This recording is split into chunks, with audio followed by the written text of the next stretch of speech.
porque de o que vai acontecer. É a primeira vez que se abre uma igreja para grevistas. Qual será a minha punição diante do bispo, diante do povo? O bispo aprovou, os fiéis detestaram. Eles tinham medo, queriam sua igreja de volta e seu padre também. Eu atendia aos microfones e prestava telefone para a imprensa. E prestava telefone à imprensa, ao Ernesto Palha, e para todos os grandes senhores da época, não? Que era oposição ao regime militar, como Ulisses Guimarães, Montoro, e Fernando Henrique Cardoso. O altar virou palanque. Da porta para dentro, a igreja era território sagrado. A tropa de choque não entrava. Mas a polícia política vivia dando batidas, atrás de companheiros de Lula que ainda não haviam sido presos. Se escondia aqui dentro, nesta porta que era a sacristia, onde havia muitos santos, todos cobertos com aquele manto da Sexta-feira Santa. E aconteceu com Osmarzinho e o próprio alemão, que não podendo sair, porque a igreja estava rodeada de dopes, então tirou a vestidura do santo e colocou ele em cima. E o Dobbs, quando entrou, a polícia entrou lá dentro, ele disse, bom, aqui são todos santos, disse, não vamos deixar tudo em paz. E o rapaz estava aí coberto e fazendo-se de santo, não sei que santo é. Você que inventou o pecado, esqueceu-se de inventar o perdão. Ninguém era santo aos olhos do governo, que enxergava subversão pura em cada ato destes sindicalistas barbudos. E a ironia é que justamente o líder deles, 10 anos antes, não queria nem ouvir falar em sindicato. Ele não queria, realmente ele não queria. Fui conversar com ele, porra, não quero, não gosto, não gostava realmente. Comunista de carteirinha, o irmão mais velho foi quem levou Lula para o sindicato. Até então, o torneiro mecânico só queria saber de bola e de baile. Ele era um pé de valsa mesmo, então? Ele se achava. Disse que era. Ele dançava bem, dançava bem. Na verdade, Lula tropeçou logo de cara. O presidente do sindicato, na época, conta que o novato perdeu feio na primeira negociação com os patrões.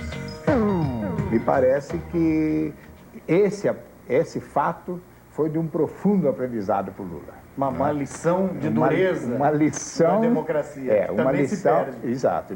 Não, lição de saber que nem sempre o que a gente quer, por melhor que seja, é possível. Mas o mau dançarino aprendeu logo a coreografia das negociações. O líder do campo adversário que o diga.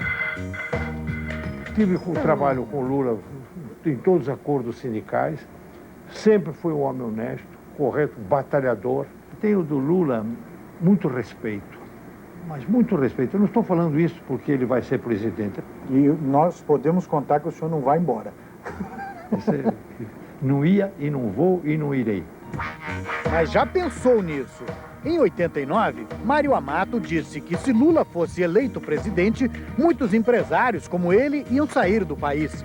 Hoje, diz que foi mal interpretado e tem certeza que Lula pode fazer o que o país precisa, agir como um grande moderador. Ele agora pode ser esse poder moderador e passar para a história de dizer, apesar do Amato ter me criticado, eu sou o maior do mundo. Eu escrevia embaixo, parabéns.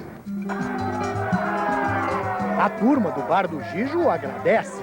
Para estes ex-metalúrgicos, a vitória de Lula começou aqui mesmo no ABC, há mais de 20 anos.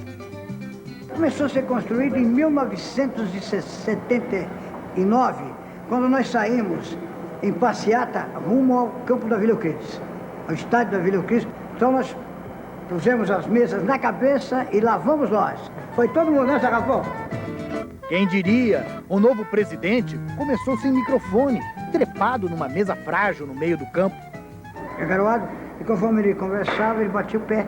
A mesa afundava e eu ia daí falar para ele, por favor. Segura aí. Segura. E ele, companheiros, né? Tal, falando, e um passava por outro. Isso aqui chama-se rádio peão. Um transmite por outro. Não tinha alto-falante? Não tinha alto-falante. A verdade é que nós conquistamos muita coisa, mas a coisa mais importante que nós conquistamos não foi financeira, foi moral. foi político, ou seja, sabe, fazer o trabalhador ter orgulho da sua função, fazer ele se sentir importante. Não tem nada que pague isso, não tem coisa, sabe? Tanto é verdade que a greve que nós mais perdemos, que foi a de 80, foi a greve que o pessoal se achou mais vitorioso. Por quê? Porque embora a gente não tivesse ganho nada do ponto de vista financeiro, nós criamos politicamente o PT, criamos a CUT, ou seja, nós conquistamos a cidadania política. O boca a boca espalhou a fama do líder.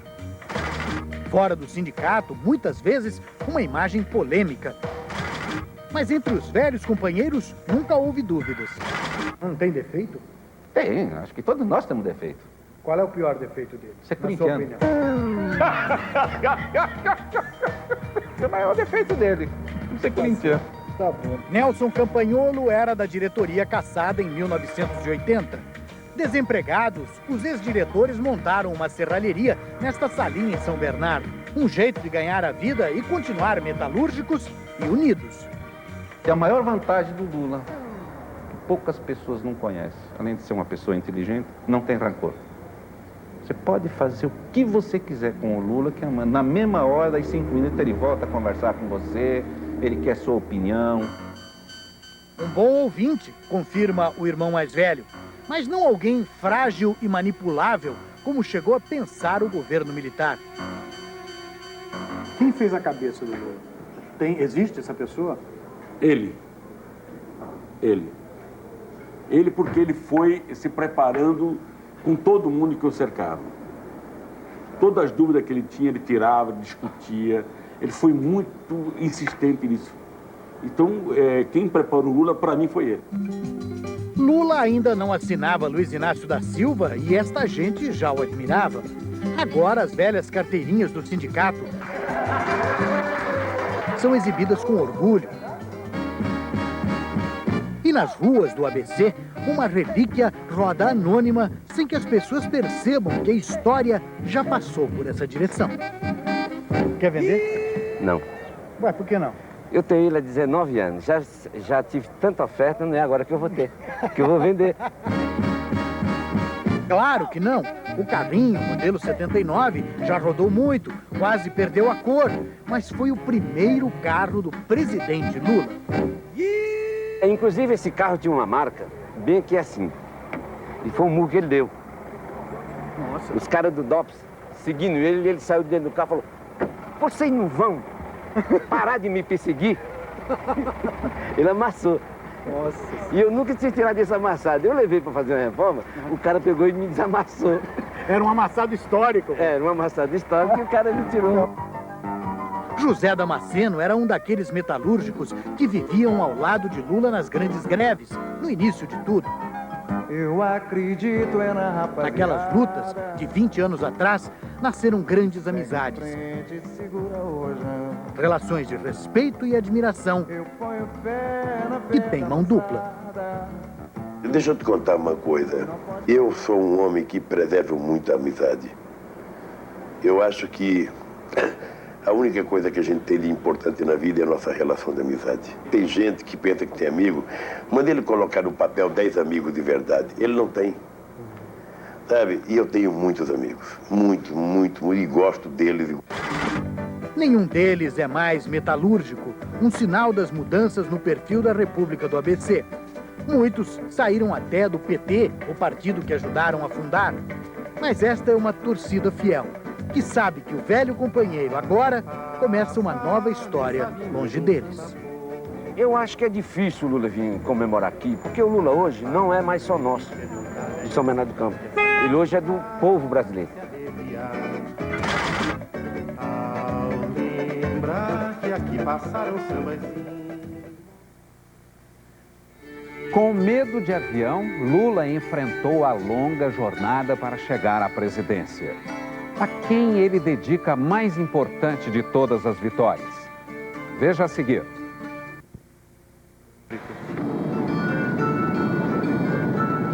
Nordestinos do ABC, severinos de macacão e mãos cheias de graxa, manejando a solda e o esmeril, ouvindo o grito do metal. Ô, pernambucano, nordestino! Grito de peão, salto de política. Um partido como obra, o poder como ferramenta. Nem sempre foi assim. Eu nunca gostei de política, eu detestava política. Sabe, meu irmão me convidava para ir a alguma reunião e falava, olha, Frei, eu não gosto de política e não gosto de quem gosta de política. Política como paixão, o povo se reconhecendo no presidente, o presidente com a cara do povo. Eu quero manter essa relação com o povo, não só porque é necessário politicamente, mas porque eu gosto. Isso é uma espécie de oxigênio que eu preciso para respirar. Eu sou um político, então eu tenho que conversar, eu quero sentir as pessoas, apertar na mão, olhar nos olhos, abraçar. Isso ninguém me proíbe, meu caro. Eu espero... vai quebrar protocolo. Eu não sei se eu vou quebrar protocolo, eu vou orientar a segurança. Olha, eu sou um político diferente. Nasci diferente, vivi diferente, cheguei à presidência diferente, eu vou agir diferente. Um presidente que discute futebol. Tinha um ponta esquerda no Inter Internacional. Do Lula. Ele jogou no Santa Cruz. Jogou no Fluminense. E foi campeão de 76. Contra o Corinthians. Contra o Corinthians, não foi? Um presidente fanático por novela. A grande novela da minha vida que eu assisti foi Os Irmãos Coragem. Que foi a grande novela. Eu lembro que eu estava na fábrica naquele tempo, a gente saía da fábrica para ver a novela. No outro dia a gente comentava, né? Desde o começo de sua longa trajetória, Lula sempre conviveu com o indisfarçável orgulho de mãe. Para ela devia ser o máximo, né? Você imagina uma mãe ter um filho, sabe, que vira presidente do sindicato importante, né? Lula põe-se a imaginar o que diria Dona Lindu se visse o presidente do sindicato, agora presidente do Brasil. Quando eu ganhei, no dia que foi anunciada a vitória, eu lembrei nela, porque eu acho que a minha personalidade é dela. Do meu pai eu tenho... Não falo mal do meu pai, porque hoje eu tenho consciência de que também ele era resultado da ignorância. Mas eu acho que 100% da minha personalidade é da minha mãe. Eu não tenho dúvida disso, que ela teve uma influência muito grande.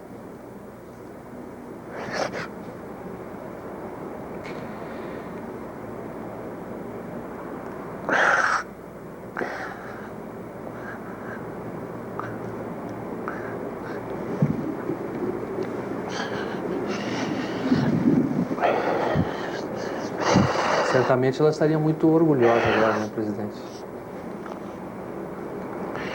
Deve estar.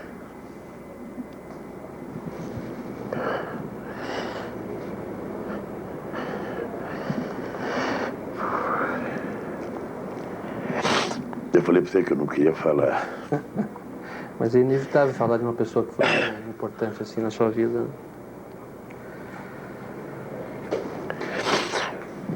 Ela foi, sem dúvida nenhuma, a pessoa mais importante da minha vida.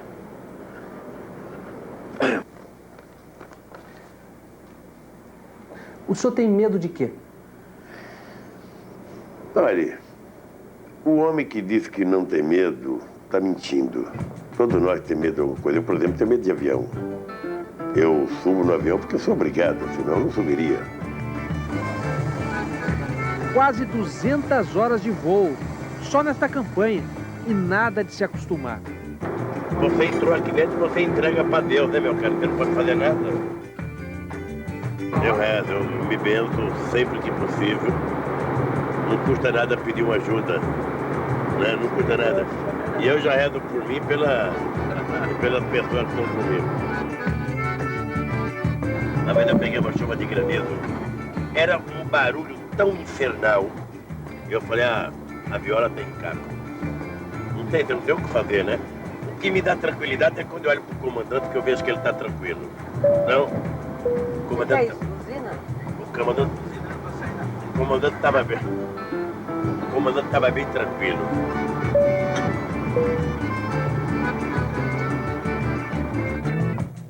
Você sabe qual é o meu medo?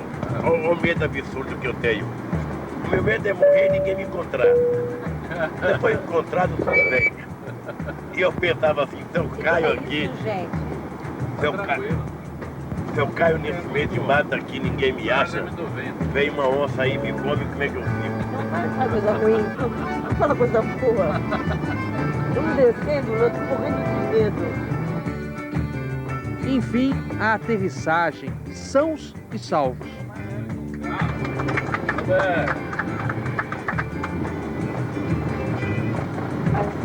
Quando o pessoal bate palma assim, não é para agradar o comandante, é para extravasar o medo que as pessoas estavam.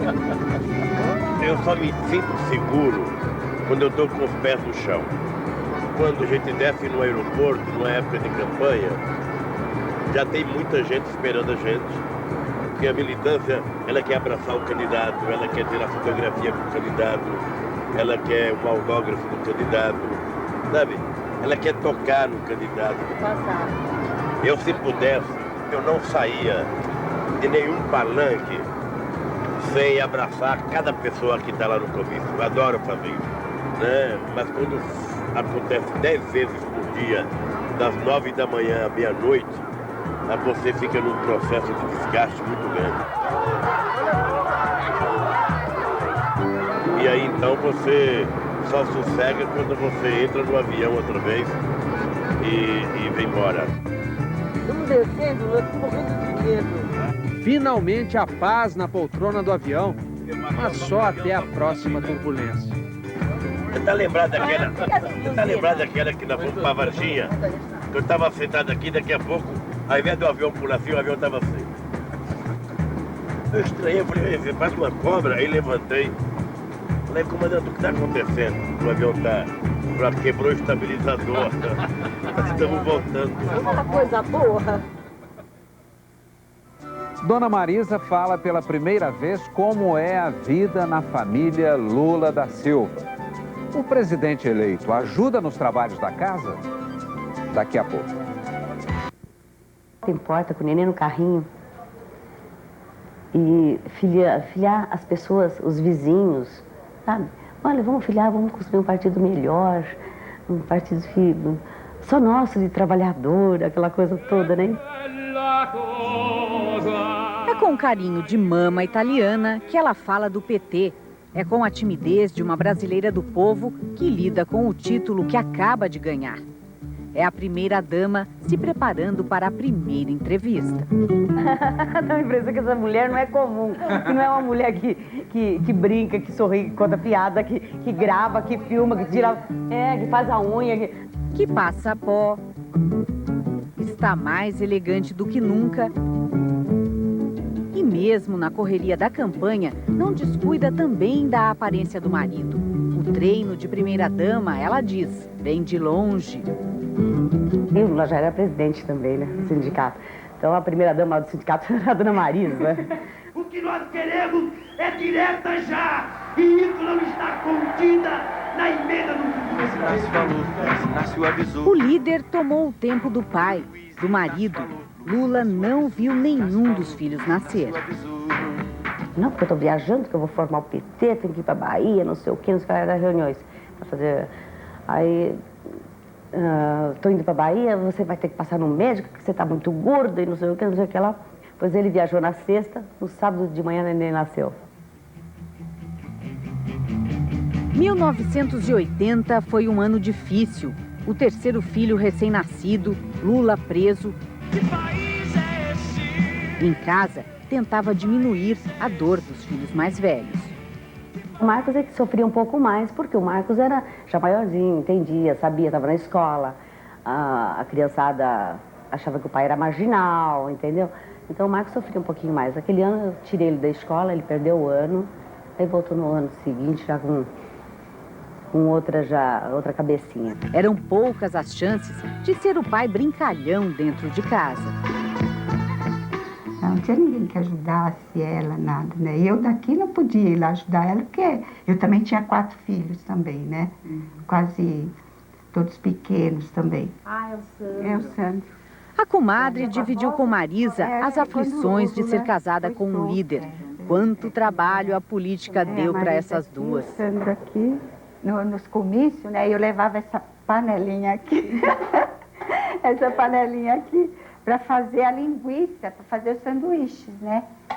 Então a gente fazia a linguiça aqui e fazia sanduíche para vender nos comícios, para arrecadar dinheiro. Quando o Lula foi candidato a governo, eu fiz estampei todas as camisetas dele, de candidato. Quando ele foi constituinte, foi a mesma coisa. A camiseta que ele estampou foi a Dona Marisa. A Dona Marisa foi em casa, estampava todas as camisas. A menina que começou a trabalhar aos 9 anos. A dona de casa que nunca teve empregada doméstica. A mãe que muitas vezes precisou ser também o pai. Dona Marisa seria uma brasileira como qualquer outra, não fossem os desafios cada vez maiores que apareceram pelo caminho. Por exemplo, o que fazer quando um presidente aparece para o almoço? Imagina eu receber um presidente na minha casa na época. Nossa, foi uma coisa... E aí eu falei para toda a vizinhança que ele ia, encheu de repórter, de gente, ficou bonito lá frente da minha casa. Ele saiu na sacada, falou pro povo. Era Fidel Castro. O presidente de Cuba gostou e ainda elogiou no vocabulário comunista. Agora me deram uma comida proletária aqui muito boa. É uma comida bem típica italiana, né? Que é o frango com polenta. E ele adorou. Depois eu fiz uma viagem para Cuba e eu levei polenta congelada e levei o frango para fazer. Eu fiz para o Fidel em Cuba essa comida. E ele? Nossa, se deliciou, adorou. E dei a receita. Companheira nas viagens, nos palanques. Em momentos assim, quem comanda é o marido, mas dentro de casa... Os homens gostam também que a mulher manda um pouquinho, viu? Gosta. O homem sente falta, sabe, de um pouquinho de... Se sente um pouquinho mais seguro. Ele era meio machão no começo? Muito. Era muito machão. Mas aos pouquinhos eu fui quebrando. E hoje pedia comida na mesa mesmo, daquele que tinha que fazer o prato. Tinha que fazer o prato. A mãe dele acostuma assim. Ir lá no fogão, fazer o prato dele, trazer o prato na mãozinha dele. Toda vez aí, sabe? Trabalhava fora, tinha as crianças. Eu tive que ir tirando aos poucos para não conseguir. E ele foi aceitando? Uma noite que eu fiquei muito nervosa, a comida tá lá, vai, esquenta e come. E na época a gente não tinha nem micro-ondas, né? Tinha que sabe aquela comida que esquenta em frigideira, né? Aquele mexidinho, mexidão, sei lá, que eles falam. Hoje ele pede pros meninos, dá pra você fazer meu mexidinho? Eu achei que era o povo que vinha pedir a cabeça de um homem que olhava as favelas. Para começar esse partido não foi fácil. Mas lutamos e conseguimos, né?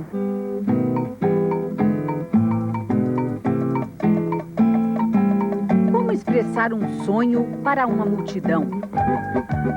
Como falar de um ideal sem dizer palavra alguma? Uma bandeira, era isso. Mas uma bandeira do PT não nasceria sem muita discussão, ainda que fosse na mesa de um bar. Mário, na época um metalúrgico cheio de ideias, tinha o apelido de Marinho Proposta. Augusto também era metalúrgico e junto com eles estava um São Paulino roxo, o jornalista Júlio de Gramont, que morreu num acidente de carro há 3 anos. O Julinho, para defender que a bandeira devia ser vermelha, estrela branca e letras pretas, deve ter justificado que essas são as cores de São Paulo. O Augusto, ele carregava um livro, vou contar essa história, que tinha todas as bandeiras de todos os partidos socialistas, comunistas, todos os movimentos populares do mundo todo, e todos tinham uma estrelinha. Desenhei a estrelinha, coloquei o PT no meio, mostrei pro Juninho e falei, tá bonito? Eu falei, tá legal, tá bacana. Minha cabeça de noite batendo panelas. Dali pra frente, onde houvesse um protesto, um comício, lá estava a bandeira com a estrela. Um bocado de gente descendo as favelas. Comecei a participar dessa maneira, levando as mulheres para dentro do sindicato. E logo, estava todo mundo já dentro do sindicato. Lélia Abramo também. A atriz e líder sindical apoiou as greves históricas dos metalúrgicos e foi uma das mulheres que ajudaram a fundar o PT. Aqui estava tudo cheio, ali estava tudo cheio, e aqui então era uma multidão que... E estava... até lá fora. E até lá fora. 92 anos e a memória não falha. Lélia se lembra de todos os detalhes daquele 10 de fevereiro de 1980. O partido que tinha a cara dos operários do ABC nascia numa cerimônia aqui, no tradicional colégio católico de um bairro nobre de São Paulo. A senhora comunista estranhou o lugar e hoje confessa, também achava esquisita a conversa do jovem Luiz Inácio. Ele me disse, Lélia, nós vamos fazer um partido de trabalhadores. E eu disse, mas escuta aqui, você não é socialista? Eu não sou socialista. Você é comunista? Não me fale nisso. Aí eu caí na gargalhada. Se você não é nem socialista e nem comunista, que trabalhadores você vai fazer? O que você vai defender? Lélia decidiu apostar no novo, seduzida pelo espírito de liderança de Lula. Quando eu o conheci, eu percebi que ele era uma pessoa extraordinária. Eu nunca hesitei. Eu segui ele lá no Sergipe, no coisa, ele continuando falando errado, eu corrigindo, mas ele fazia cada vez melhor, cada vez melhor. Agora, o líder que tanto encantou Lélia Abramo vai para o palácio. E Dona Marisa também se prepara. Vai deixar o apartamento de São Bernardo para morar no Alvorada. Eu vou ficar um pouco perdida no começo. Até eu conseguir montar a minha estrutura. Porque aí eu começo a montar e começo a cobrar também o que eu vou querer, o que eu preciso, o que eu estou sentindo falta. Então, por exemplo, um domingo a gente tem que tirar. De campanha, de tanto trabalho, eu sempre consegui, sabe? E é bom namorar? É bom namorar, com certeza. É bom isso, esse espaço eu quero, e sempre. Tem que ter, né? Essa coisinha de marido e mulher, família. A gente não pode perder isso. Nem estando lá em Brasília. Nem estando em Brasília. Ô, senhora Marisa Letícia Lula da Silva.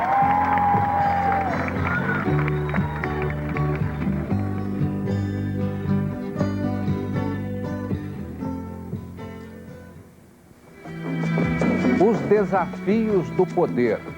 Como Lula pretende mudar o Brasil? Que herança quer deixar para os netos? Veja a seguir.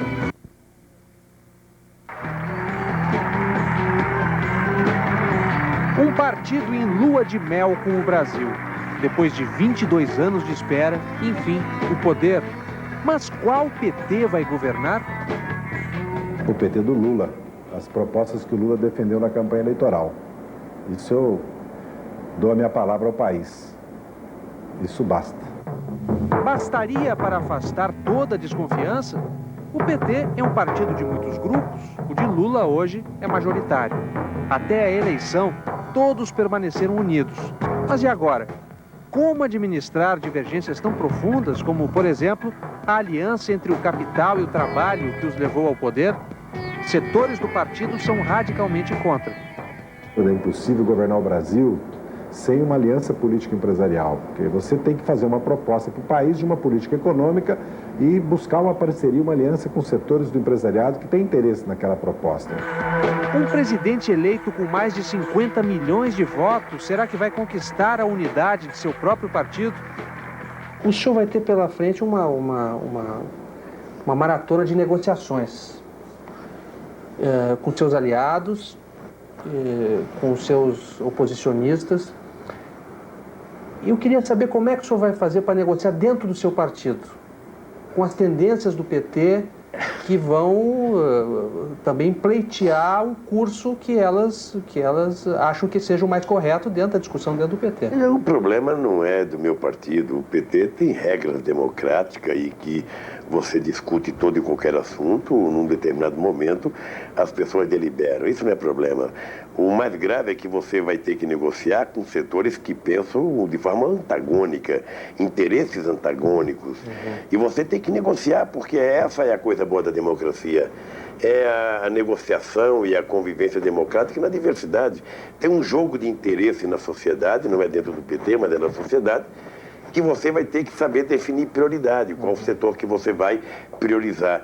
E aí, meu caro, para quem faz política como eu, há 30 anos, para quem esperou tantos anos para ganhar uma eleição, você pode ficar sabendo que, primeiro, Nesse coração aqui não tem mágoa, não tem ressentimento. Eu vou conversar com todas as pessoas que forem necessárias conversar. Mas tem gente que diz que os setores mais à esquerda do seu partido é que podem atrapalhar o senhor. Eu não estou preocupado com os setores da esquerda do PT, nem com os setores da direita do PT, nem com...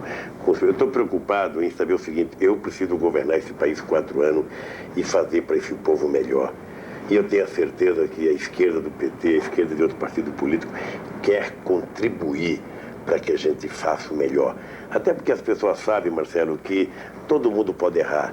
Eu não posso errar pelo grau de expectativa que eu gerei na cabeça de milhões e milhões de brasileiros. Por isso é que eu quero, sabe, trabalhar 24 horas por dia, conversar com toda e qualquer pessoa que queira conversar, porque eu quero fazer o melhor governo que já foi feito nesse país do ponto de vista da área social. E quero fazer isso com esforço físico, com o coração, com a cabeça.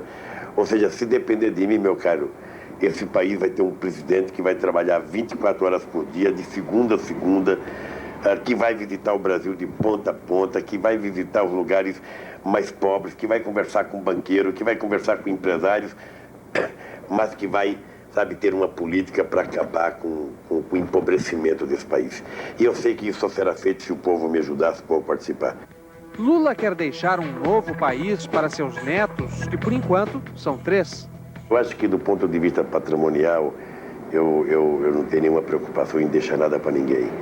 Eu acho que se eu deixar os meus netos, como eu quero deixar os meus filhos, sabe, homens de bem, pessoas de caráter, pessoas éticas, sabe, e com uma formação para lhe permitir procurar o emprego por esse mundo que não tem mais emprego, eu já estou satisfeito. De uma herança, ele não abre mão de deixar. O presidente sem diploma quer ver filhos e netos formados na universidade. Dá um beijo no vô.